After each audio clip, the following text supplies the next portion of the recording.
national forest again. I'm still on the county road. Haven't quite made it to the fire road yet. Running this load, last load that he ordered, out to the farm, and then just quickly dropping it off. And then unless plans have changed, I'm planning on going to Little Rock to go pick up the pintle hitch and the 315. Take the 315 and drop it off for someone to rent it for a little while. And then probably bring the pintle hitch back instead of leaving it there, so we can have the pintle hitch here in town to use it for ourselves.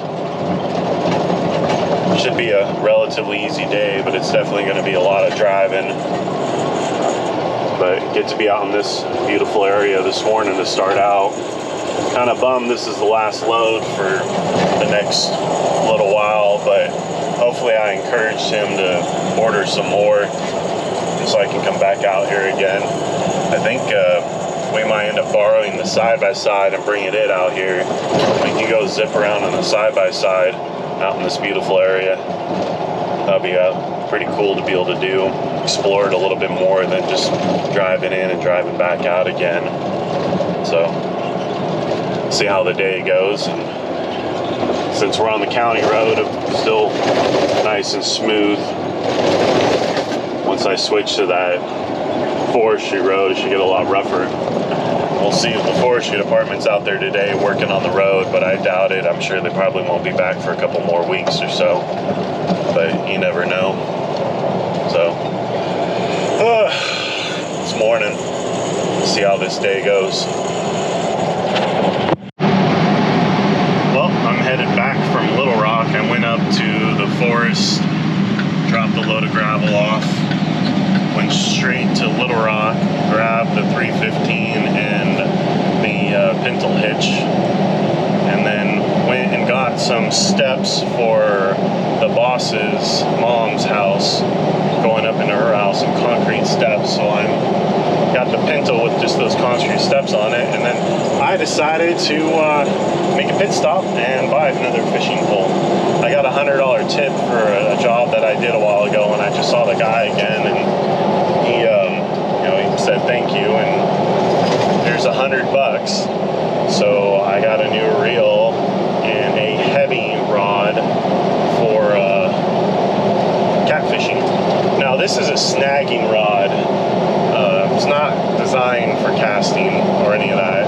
I realize that, but I don't have to cast very far. I'm going to use 65-pound braided line. I think I'll be okay. I really need some of my gear from Texas out here to really be able to hook and land a state record.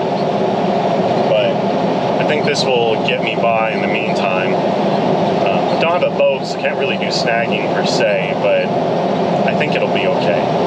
We'll have to see. It's $40 for it. We're not talking a whole lot of money. Even the rods I went shark fishing with, they weren't a lot of money. It seems like bass fishing is about the most expensive thing you can get.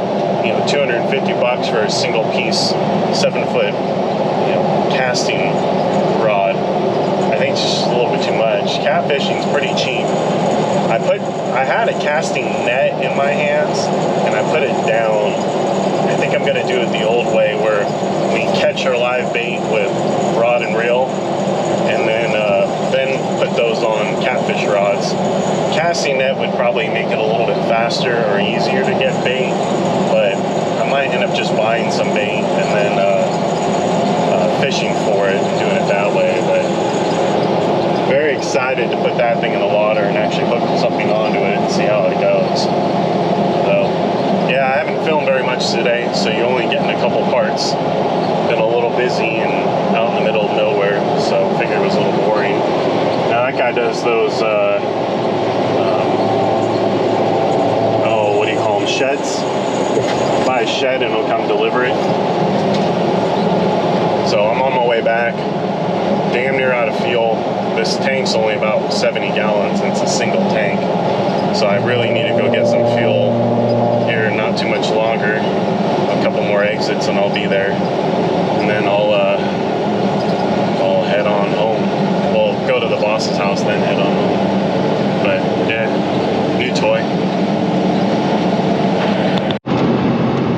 I'm now in the pickup headed home. Got a pretty full day for me tomorrow. Got a whole bunch of running around, some dozer hauling. Got to haul some gravel and tailgate it. For those of you who don't know, tailgate is where you chain up the bed, the back gate of the dump truck, and then when you pop the latch, it just kind of opens a little bit, and then you can drive forward and it'll spread the gravel real evenly on the ground. Then you don't have to go out there with a piece of equipment and move it around. You can kind of just drive on it and compact it down. So I got to do that. And we're about to pull into the house to see how Ashley's going to react to me buying more fishing gear, because she doesn't even know about the net and the other fishing gear I bought from Walmart the other day. And then I went and got some more at Academy in Conway and spent $150. Granted, 100 of it was the tip I got, but still,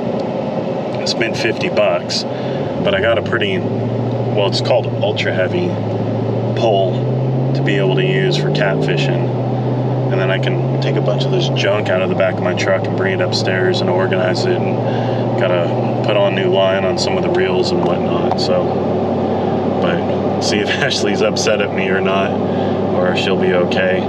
She kind of got perturbed with me the other day because we didn't have any money to get a few things, and then here I am buying fishing stuff. So yeah, we'll see. A little much, don't you think? No. I didn't buy a bunch of stuff.